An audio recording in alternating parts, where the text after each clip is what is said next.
오늘 우리에게 주신 하나님의 말씀은 마태복음 9장 9절에서 17절입니다. 하나님 말씀 봉독하겠습니다. 예수께서 그곳을 떠나 지나가시다가 마테라 하는 사람이 세간에 앉아 있는 것을 보시고 이르시되 나를 따르라 하시니 일어나 따르니라. 예수께서 마태의 집에서 앉아 음식을 잡수실 때에 많은 세리와 죄인들이 와서 예수와 그의 제자들과 함께 앉았더니 바리새인들이 보고 그의 제자들에게 이르되 어찌하여 너희 선생은 세리와 죄인들과 함께 잡수시느냐. 예수께서 들으시고 이르시되 건강한 자에게는 의사가 쓸데없고 병든 자에게라야 쓸데있느니라. 너희는 가서 내가 긍휼을 원하고 제사를 원하지 아니하노라 하신 뜻이 무엇인지 배우라. 나는 의인을 부르러 온 것이 아니요 죄인을 부르러 왔노라 하시니라. 아멘.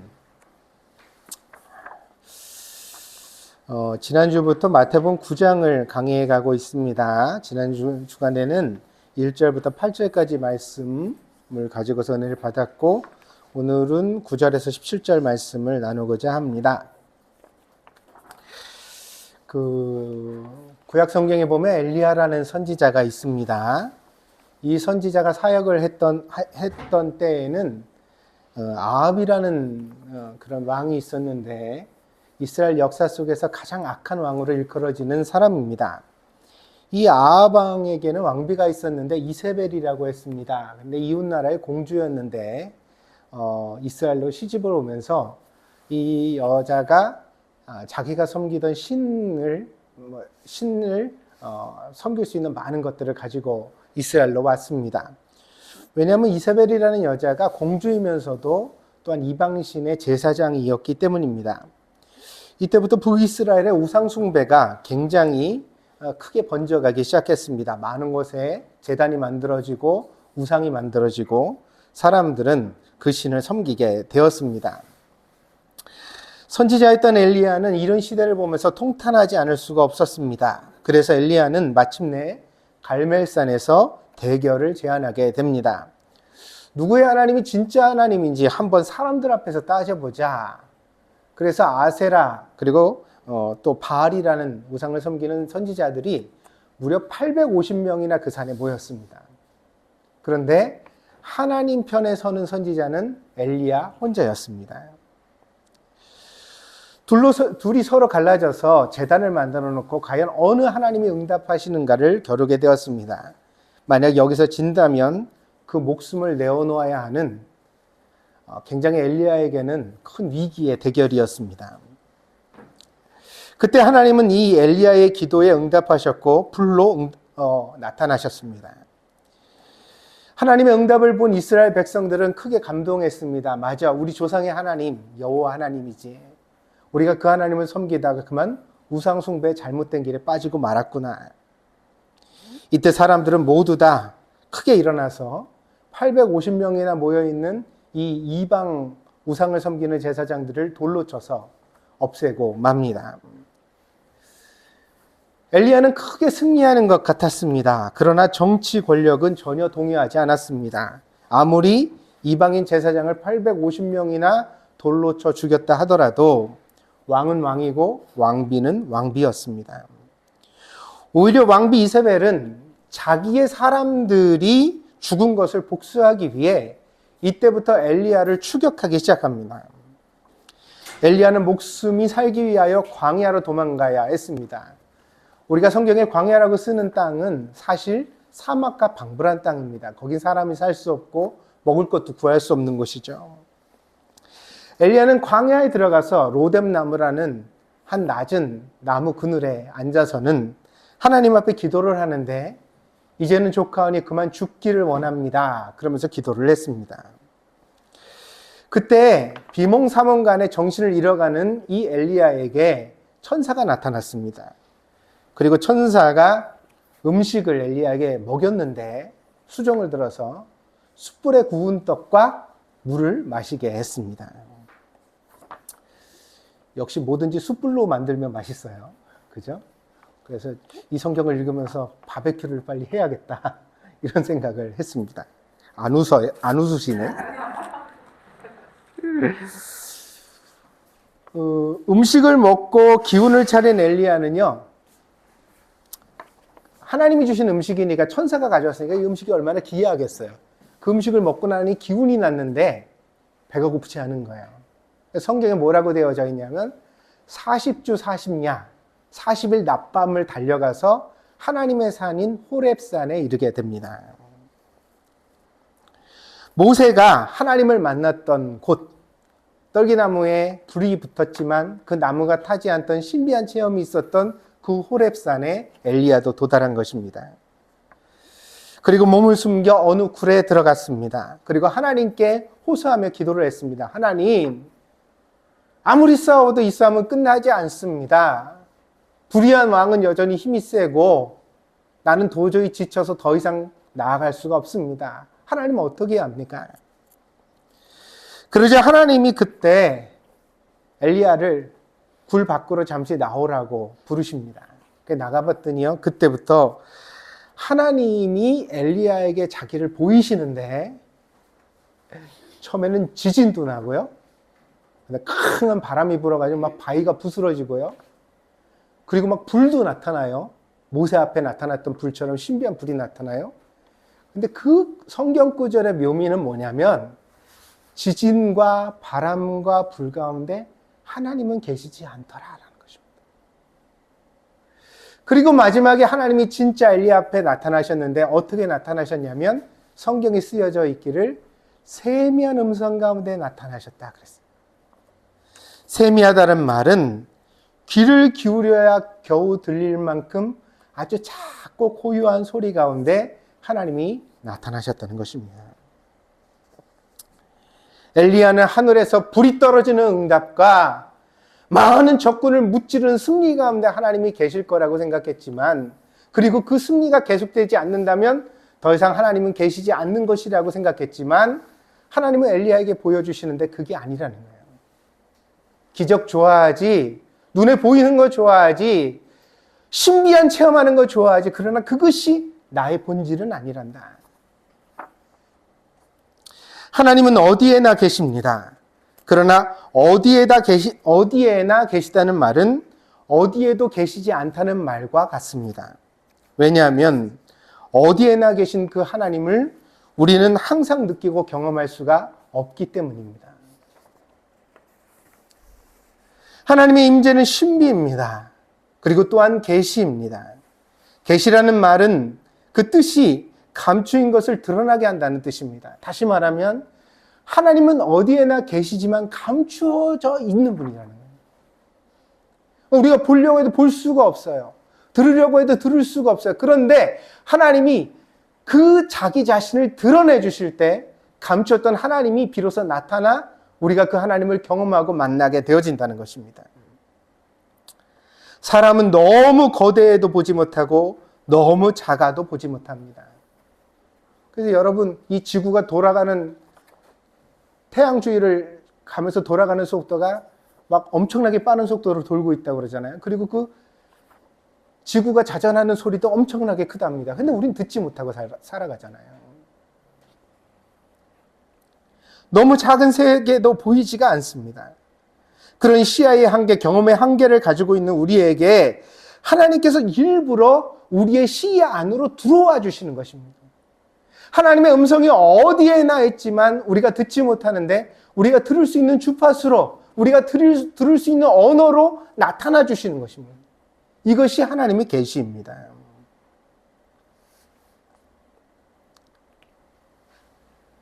호렙산에서 엘리야는 보다 특별한 하나님의 임재를 경험하게 되었습니다. 열왕기상 19장 10절 12절입니다. 그가 대답하되 내가 만군의 하나님 여호와께 열심히 유별하오니 이는 이스라엘 자손이 주의 언약을 버리고 주의 제단을 헐며 칼로 주의 선지자들을 죽였음이오며 오직 나만 남았거늘 그들이 내 생명을 찾아 빼앗으려 하나이다.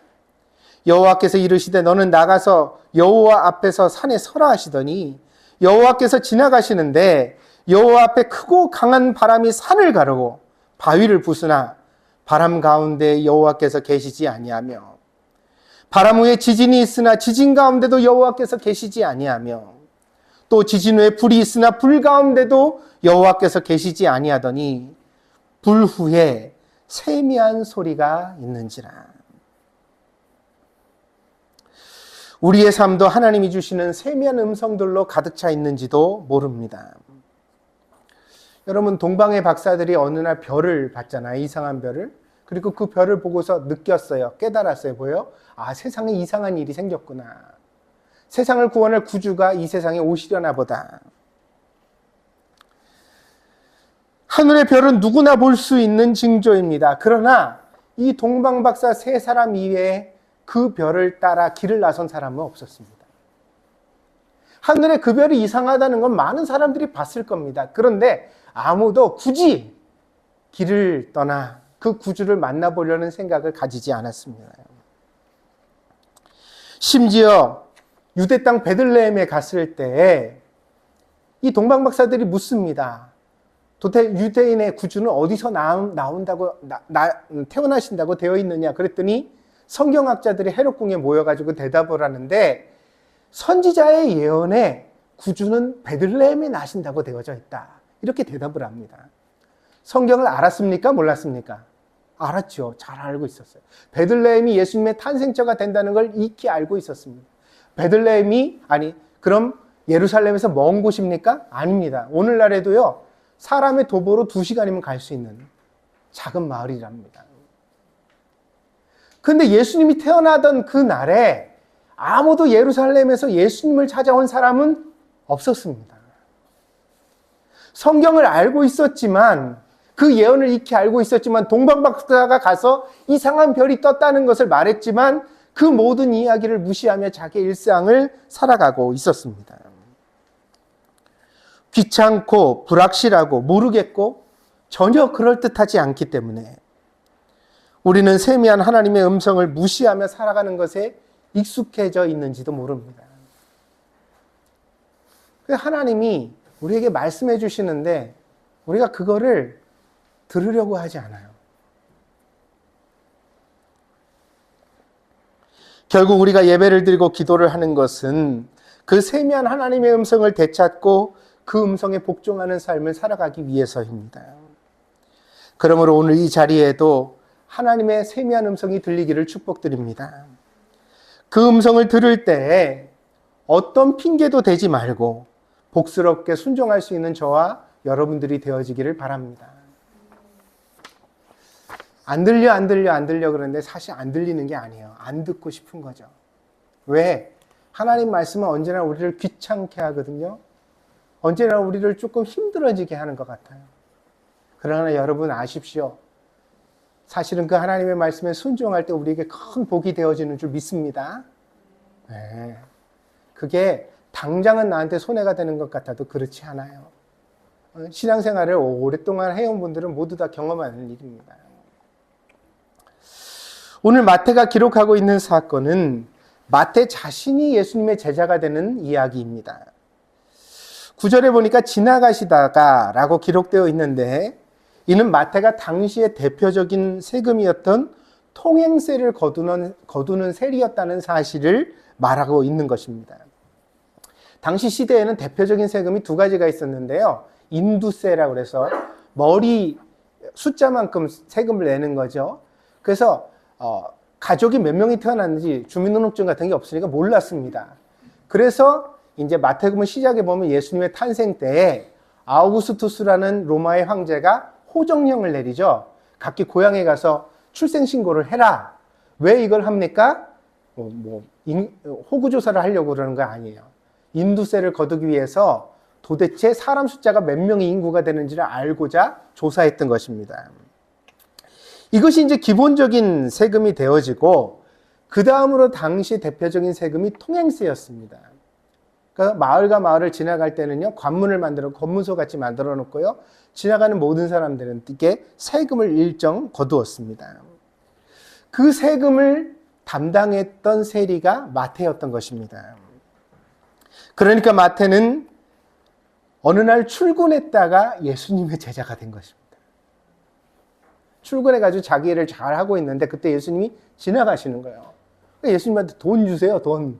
통행세 주세요. 이랬더니 예수님이 대뜸 하시는 말씀이 나를 따라라, 마태야. 근데 마태가 이 부르심을 받고 즉시로 예수님을 따라가는 제자가 되었다는 것입니다. 무슨 이야기가 있었는지 생략되어져 있으니까 잘 알 수 없습니다. 그런데 성경을 보면 그 다음 장면이 어디냐면 마태의 집입니다. 10절에 보면 마태가 자기의 집에서 식사를 하고 있습니다. 근데 그 식사의 자리에 예수님이 함께 계시고 또 어떤 사람들이 있었다고 말을 하냐면 10절에 많은 세리와 죄인들이 식사를 같이 하고 있었다. 이렇게 기록하고 있습니다. 여기서 마태가 말하는 많은 세리와 죄인들은 바로 마태의 지인들입니다. 그가 평소에 사귀고 가까이 하고 얘기를 나누고 사랑하고 좋아했던 사람들입니다. 이제 예수님을 따라 제자의 길을 떠나게 되었으니까 자기가 그간에 좋아했던 사람들을 다 초대해서 자기가 예수님의 제자가 된 것을 공표하고 그리고 또한 예수님이 정말 좋아서 그 예수님을 자기가 좋아하던 사람들에게 소개시켜 주려고 했던 것입니다. 그러자 바리새인들이 다른 제자들에게 은근히 예수님을 비판했습니다. 예수님께 직접 말씀하지 않고 예수님의 다른 제자들을 불러서 이야기했다는 것이 이 바리새인들의 교활함과 비겁함을 보여줍니다. 예수님께 직접 말할 용기는 없어요. 그러나 옆에 사람 꼭 자기보다 약한 사람 붙잡고 그러나 그 사람한테 뭐야 예수님 저 세리와 죄인들이랑 같이 밥을 먹네. 너희 선생 그런 사람이야? 그러면서 은근히 비난을 했다는 것입니다. 이 이야기를 누가 들었어요? 마태가 들었습니다. 마태의 입장에서는 매우 곤란하며 속상한 일이었습니다. 이 뒷말하는 사람들의 특징이 앞에서는 절대 못하고 쓰리 쿠션으로 하잖아요. 그렇죠? 앞에는 안 해요. 그러니까 이 쓰리 쿠션으로 들어가게. 근데 그런 말이 사실은 우리를 훨씬 더 속상하게 하거든요. 이렇다 저렇다 그냥 좀 솔직해지면 얼마나 좋아. 그런데 그게 아니라 여기다 대고 말하는 척하면서 여기 들으라고 하는 소리 하는 거죠. 누구 선생은 뭐냐? 뭐 이러는데 여기 다 들려요. 들으라고 하는 소리예요, 다. 이 비겁하고 교활한 사람들의 이야기를 마태가 적고 있죠. 그런데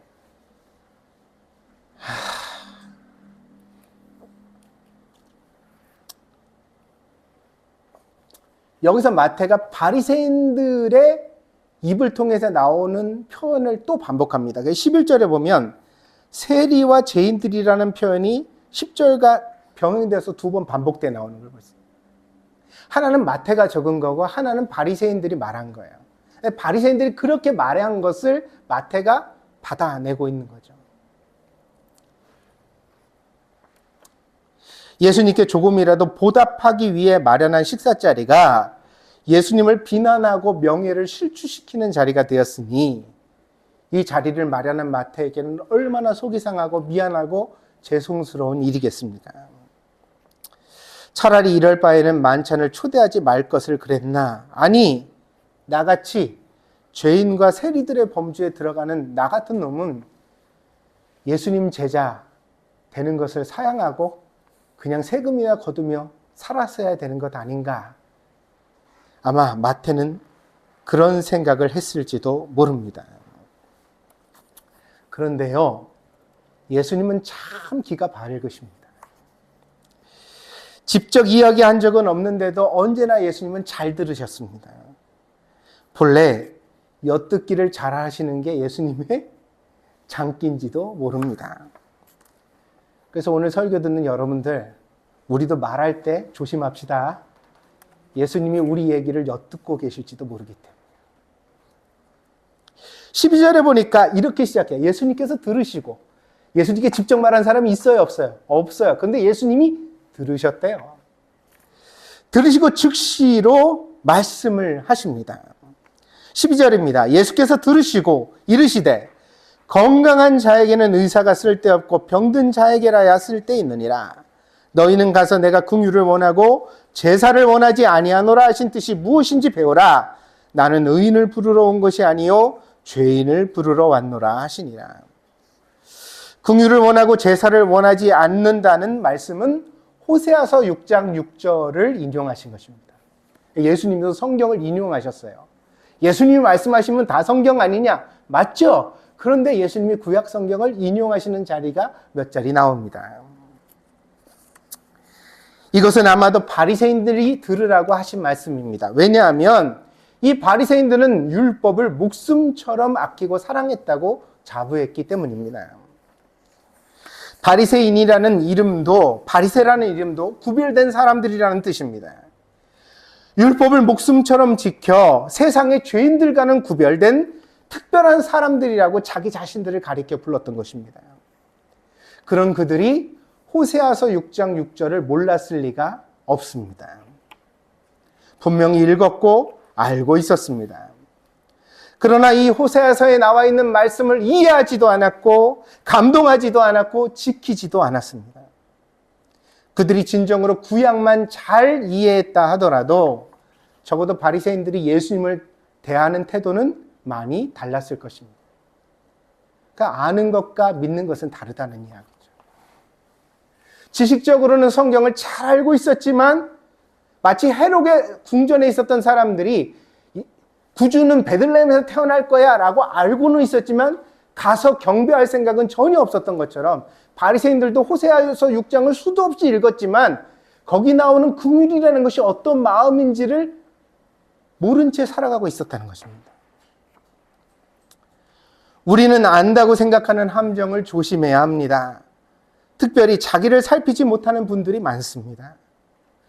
우리가 지나친 확신을 가질 때 그것은 무지의 결과일 확률이 높습니다. 뭐든지요, 좀 너무 과신하지 않았으면 좋겠어요. 우리가 불완전한 존재라는 사실을 늘 인식하고, 그래서 진리를 아는 분들은 대부분 겸손하고 신중하며 과격하지 않습니다.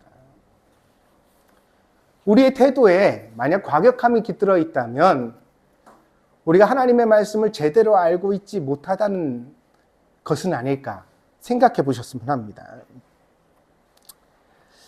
예수님은 호세아서 6장 6절을 인용하시고 자기 말씀도 하셨습니다. 이 말씀이 무슨 뜻인지 아느냐? 건강한 사람에게는 의사가 필요 없다. 하지만 병든 사람에게는 의사가 꼭 필요하다.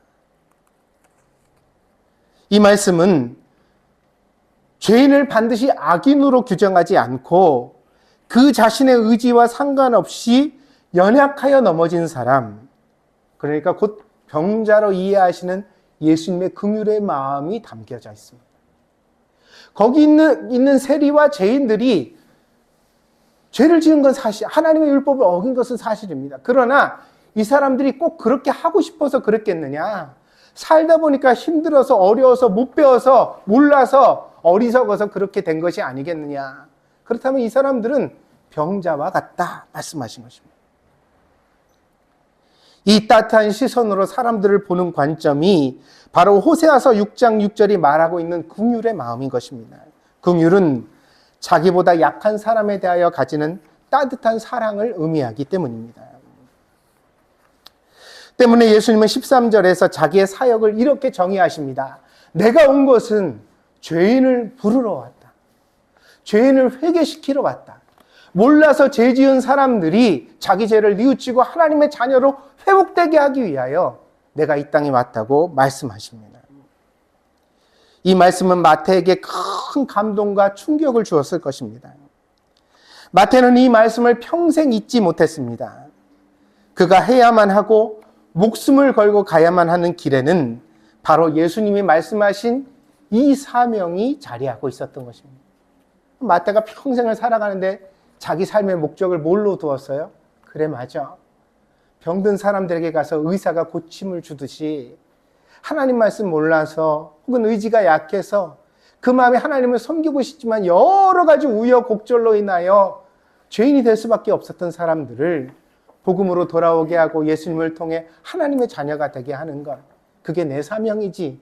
그것을 되뇌이며 일평생을 살아갔을 것입니다. 나의 아저씨라는 한국의 드라마가 있습니다. 아이유 가수가 주인공을 했고요. 연기로 매우 호평을 받았던 드라마입니다. 여기서 아이유는 굉장히 불우한 청년으로 나옵니다. 그래서 정당방위로 살인을 저질렀는데 어쨌든 사람을 죽였다는 이유로 사회적 냉대를 받으면서 잘 적응하지 못하는 그런 아주 우울한 색깔의 청년으로 묘사되어져 있습니다. 그리고 그 상대 역인 아저씨에는 봉골레 파스타로 유명한 이성균 씨가 역할을 했습니다. 이 드라마에서 아주 감동적인 장면이 아이유는 자기가 없는 자리에서 사람들이 자기에 대하여 뭐라고 말하는지 굉장히 강박을 가지고 있습니다. 그래서 도청 장치를 해놓고 그 도청을 늘 듣지요. 남이 무슨 말을 하는지를 늘 엿듣습니다. 그렇게 도청을 일삼다가 상처되는 소리를 많이 들었겠죠. 자기 없을 때 자기 뒷소리 하는 거, 그런 얘기를 그래서 마음의 상처를 가지고 있었죠. 그러다가 처음으로 자기를 변호하는 아저씨의 말을 도청으로 듣게 됩니다. 그녀가 살인범이 아니라 정당 방위의 희생자였다고, 그녀를 차별해서는 안 된다고 막 열변을 토하며 변호하는 아저씨의 이야기를 도청 장치로 들을 때 아이유는 그만 펑펑 울죠. 눈물이 터져나고 마음의 응어리가 녹습니다. 그리고 그때부터 이 연약한 청년의 마음 가운데 뭐가 생겨요? 세상에 대한 따뜻한 시선이 조금 생겨나는 거예요. 살아볼 만하다, 의지할 만하다라는 희망이 생겨나는 것을 볼 수가 있습니다. 세상에 아무도 자기 편이 없는 것 같은 사람들이 있습니다. 우리가 이런 사람들을 세리와 죄인들이라고 부릅니다. 세상에 도저히 자기 편이 없을 것 같은 사람들. 그런 사람들에게 마태 같은 경험, 나의 아저씨 같은 경험은 그야말로 인생을 바꾸는 큰 계기가 됩니다. 누군가 내 편이 있다는 것. 우리는 이거 잘 공감 못해요. 왠지 아세요? 여러분의 인생이 너무 평탄하기 때문에. 우리 가족이 있고 친구가 있잖아요. 우리는 덜 외로워요. 그래서 예수님을 덜 찾죠. 근데 사실 인생의 우여곡절을 겪다가 평범한 우리들도 세리와 죄인들이 될 수 있는 게 인생입니다. 아멘? 누구나 상처받을 수 있어요. 그때 우리에게 필요한 것이 뭐예요? 마태가 했던 경험, 이 아이유가 했던 경험이죠. 내 편이 세상에 있다는 거. 나를 이해하고 내 편을 들어줄 누군가가 있다는 거. 우리 교회는 다음 주에 새롭게 직분을 임명합니다.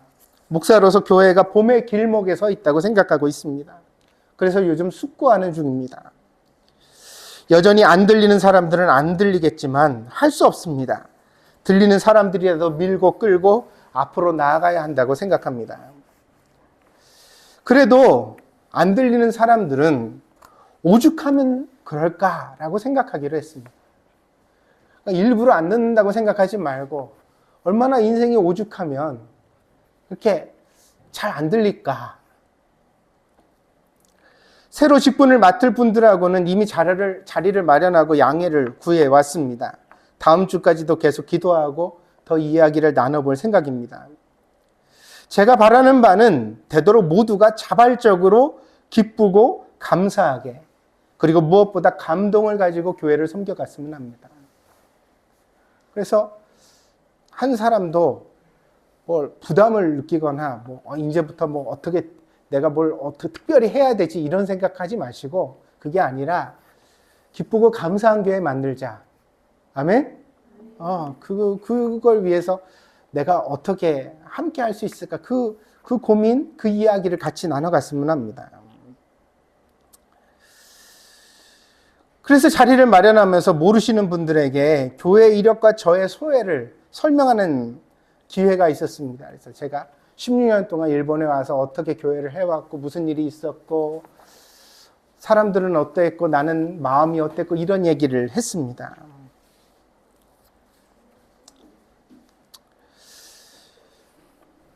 그렇게 16년의 이야기를 나누다 보니 좋은 기억도 아픈 기억도 개인적으로 목사가 섭섭한 이야기도 하게 되었습니다. 그 얘기를 하고 돌아가서 혼자 기도하면서 많이 후회를 했습니다. 물론 목사 개인의 마음을 어루만지고 상처를 치유하는 것에는 말을 토하고 털어놓는 것도 필요합니다.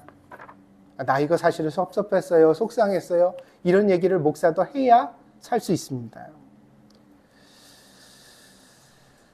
저도 알고 있습니다. 그러나 제가 한 말이 도청으로 들리듯, 마치 쓰리 쿠션으로 들리듯 당사자에게 들어간다면 그분들이 어떤 생각을 가질까, 어떤 느낌을 받을까 생각해 보니까 목사로서 부끄러운 생각이 들었습니다.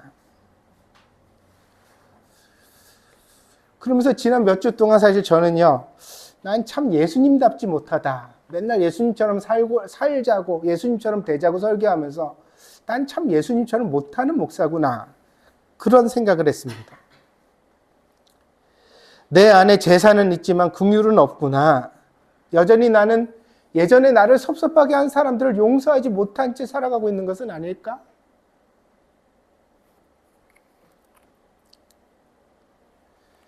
여전히 예전의 상처를 그대로 가지고 있는 나를 발견하게 되었습니다. 2023년도 첫 주 설교를 기억하십니까? 1월 첫 주 설교를 제가 이렇게 드렸어요. 마태복음 11장 본문을 가지고서 온유하고 겸손하게라는 제목이었습니다.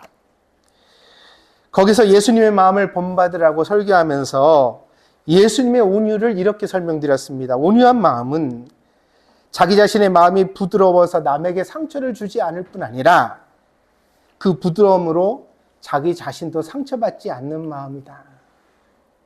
섭섭한 말을 해도, 무례한 행동을 해도 그 사람이 어떤 죄를 짓든지 간에 그렇구나, 오죽하면 그럴까, 저 사람에게도 저런 사연이 있겠지, 그렇게 하고 넘어가 줄 수 있는 마음이다. 그렇습니다.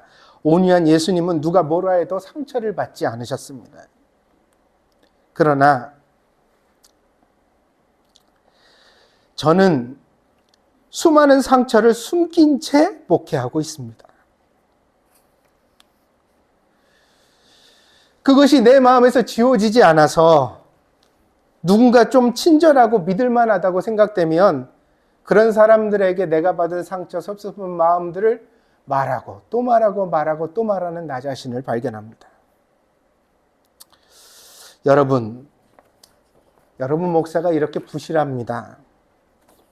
많이 기도해 주셔야 되겠죠? 기도들도 안 해주고 삐졌어. 나 삐질 거요. 제가 이렇게 부실하기 때문에 나 때문에 상처받은 분들이 많을 것이라고 생각합니다. 교회 와서 목사에게 은혜 받고 위로받아야 되는데 목사보다 시험 들고 상처받은 사람들이 있지 않을까 생각해 보면 두렵습니다. 저는 감정을 잘 속이지 못합니다. 얼굴에 다 씁니다. 화가 나면 화가 난 대로, 섭섭하면 섭섭한 대로. 말만 하지 않을 뿐 표정으로 다 말하고 사는 목사입니다.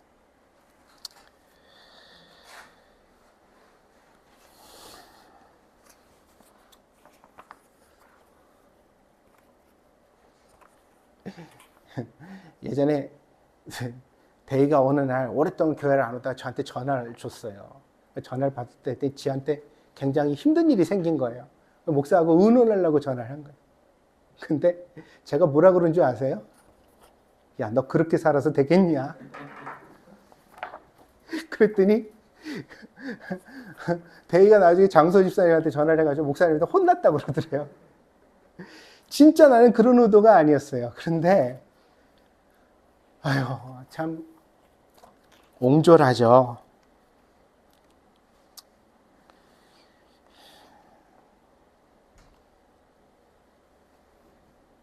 목사가 옹졸해서 죄송합니다. 그러나 저도 일부러 그러는 것은 아닙니다. 안 그러려고 기도하고 부단히 노력하는데 안 그래야 되겠다. 안 그래야 되겠다. 그렇게 노력하는데 그게 마음대로 되지 않아 내 몸이 아픕니다. 목사가 위도 고장나고 심장도 아프고 그런데 그게 왜 그러냐? 내 마음대로 내가 안 돼서 그래요. 참 딱하고 가엾다는 생각이 듭니다. 나는 정말 예수님을 본받아 살고 싶은데 현실 속에 나는 전혀 그렇지 못할 때가 너무 많습니다. 그러나 예수님은 오늘 마태복음 9장의 성경 말씀을 통하여 나에게 이렇게 말씀하십니다. 건강한 사람에게는 의사가 필요 없단다. 네가 완벽했다면 나는 너에게 오지도 않았을 것이다. 네가 그렇게 부실하고 연약하기 때문에 나는 내 옆에 서 있고 너와 항상 함께하고 있단다. 종선아, 내가 너의 의사가 되어줄게.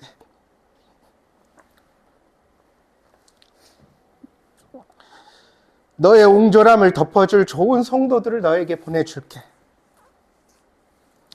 그런 너를 위해 기도해 줄 사람들을 너에게 붙여줄게. 그러니 낙심하지 말아라. 회개하고 네 길을 가라. 사랑하는 여러분, 이 음성이 오늘 저에게만 들리는 음성이 아니기를 축복드립니다.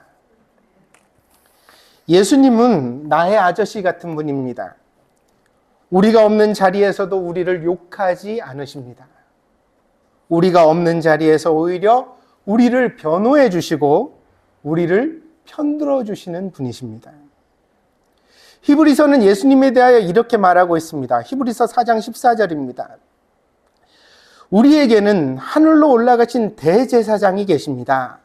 그분은 바로 하나님의 아들 예수님이십니다. 그렇기 때문에 우리는 우리의 믿음을 굳게 지켜야 합니다. 우리의 대제사장은 우리의 연약한 부분을 알고 계십니다. 이 땅에 계실 때 그분은 우리와 마찬가지로 시험을 받으셨습니다. 그러나 결코 죄를 짓지는 않으셨습니다. 그러므로 하나님의 보좌 앞에 담대하게 나아갑시다. 그곳에는 은혜가 있으며 우리는 때에 따라 우리를 도우시는 자비와 은혜를 받을 수 있기 때문입니다. 예수님이 우리를 도와주실 줄 믿습니다. 우리의 부르심을 기억합시다. 그리고 우리의 사명도 기억합시다. 우리는 연약한 사람들의 친구가 되어 주어야 합니다. 고난과 역경 속에서 사람들이 실족해 갈 때, 자기 자신을 죄인이라고 부르면서 자포자기 할 때, 그런 사람들에게 손을 내밀고, 그런 사람들에게 같이 욕먹으면서 밥을 먹어주고, 그런 사람들과 함께 하나님의 말씀을 나누어야 합니다. 사람들을 예수님께 인도해야 합니다. 그분 안에서 좋은 공동체를 이루고 사람을 세우고 가정을 화목하게 하고 인생을 복되게 하는 것이 우리의 사명입니다. 우리는 땅을 사고 건물을 짓지는 않을 것입니다.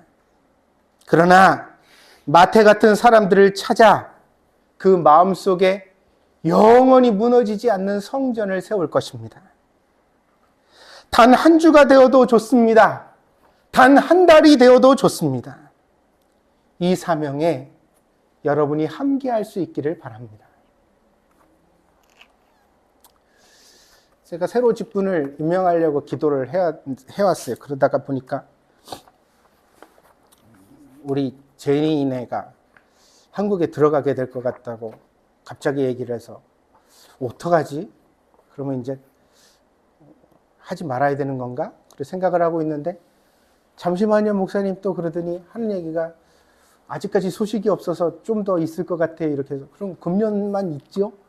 이렇게 얘기를 했는데 또 얘기를 들어보니까 5, 6월 달이면 들어갈지도 모른다 이런 얘기를 하게 된 것 같습니다. 그러면 2달, 석 달짜리 직분을 임명해야 될까? 그러면 그냥 새로 한국에서 교회에 또 나가셔서 거기서 받는 게 낫지 않을까? 이런 생각도 해봤습니다. 어떻게 생각해요?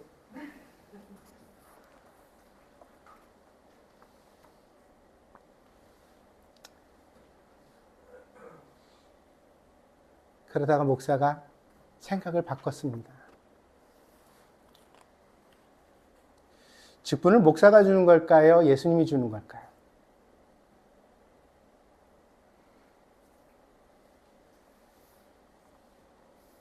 한 주라도 좋습니다. 동경드림교회에서 예수님이 부르시는 부르심에 응답하길 바랍니다. 그리고 그 마음 지켜 마태처럼 살면 어디를 가든 하나님께서 합당한 열매를 맺으실 줄 믿습니다. 그러다 또 하나님이 돌아오게 하실지 남게 하실지 그거는 모르는 일이고, 그래, 가는 데까지 같이 가봅시다. 여러분, 저와 여러분은 동행이 됐습니다.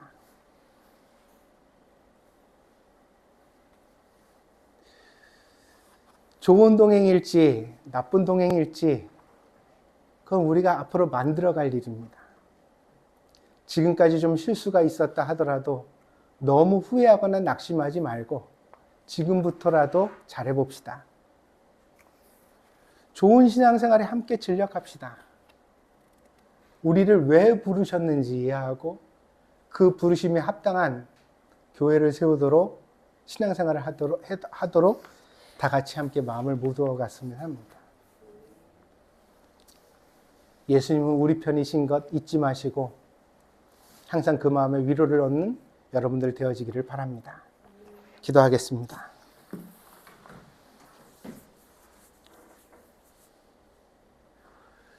긍휼을 원하고 제사를 원하지 않으신다 했습니다. 종교적으로 아무리 큰 예배를 드리고 멋진 예배당을 지어드린다 해도 그것은 하나님께서 본래 바라시는 바가 아닙니다. 하나님이 우리에게 찾으시는 것은 마음의 사랑입니다. 연약한 사람을 불쌍히 여기는 마음입니다.